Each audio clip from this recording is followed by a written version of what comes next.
సోదరా, స్వేచ్ఛ అంటే అందరికీ ఇష్టమే. అయితే స్వేచ్ఛ నుండి స్వేచ్ఛ పొందటానికి ప్రయత్నించేవారు చాలా కొద్దిమంది మాత్రమే ఉంటారు. అత్యున్నతుడైన గురుదేవులకు సంపూర్ణ సమర్పణ ఫలితంగానే ఈ ఉన్నతతర స్థితి లభిస్తుంది. అనంతత్వంతో లయమైపోవాలని దానితో వేసుకున్న బంధమే వ్యక్తిని ఇతర బంధాల నుండి విముక్తం చేస్తుంది. ముక్తి ప్రాపంచిక బంధాల నుండి మనిషికి స్వేచ్ఛను ప్రసాదించగలదు. వ్యక్తి పరిణామం చెందాలని కోరుకుంటే ప్రకృతి అతనికి సహాయపడుతుంది.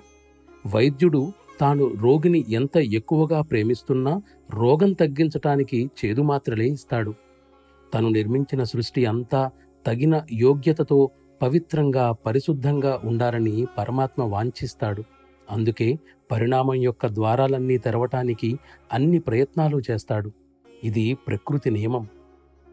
చెడ్డది, బాధాకరమైందని మనం భావించేదే మన విమోచనానికి దారితీస్తుంది. మనమిప్పుడు నివసిస్తున్న ఈ ప్రపంచం నిజానికి మనకై మనమే చెడగొట్టుకున్నదే. దీనిని చెరసాల అని కూడా అనవచ్చు. మనం చెడు ఆలోచనలు చేస్తుంటాం.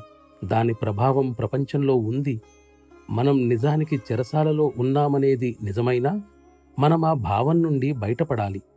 నేరస్తుడు జైల్లో ఉంటాడు, జైలు అధికారి కూడా జైల్లోనే ఉంటాడు. మొదటివాడు తాను జైల్లో ఉన్నాననుకుంటాడు, రెండోవాడు ఆ విధంగా అనుకోడు. బాధలున్నాయంటే అక్కడే ఆనందం కూడా ఉంటుంది. క్రమశిక్షణారహితమైన మనస్సు సృష్టించిన బాధల్ని, కష్టాల్ని మనసుకు చక్కని శిక్షణ ఇవ్వడం ద్వారా వదిలించుకోవచ్చు.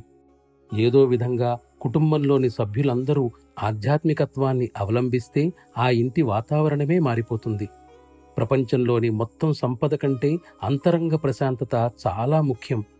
మనం అంతర్గతంగా అభివృద్ధి చెందితే మనం లోపల బయట ఒకే విధంగా ఉంటాం. ఆ విధంగా స్వచ్ఛత అంతటా రాజ్యమేలుతుంది. తద్వారా మనం ప్రకృతికి కూడా సహాయపడిన వారం అవుతాం.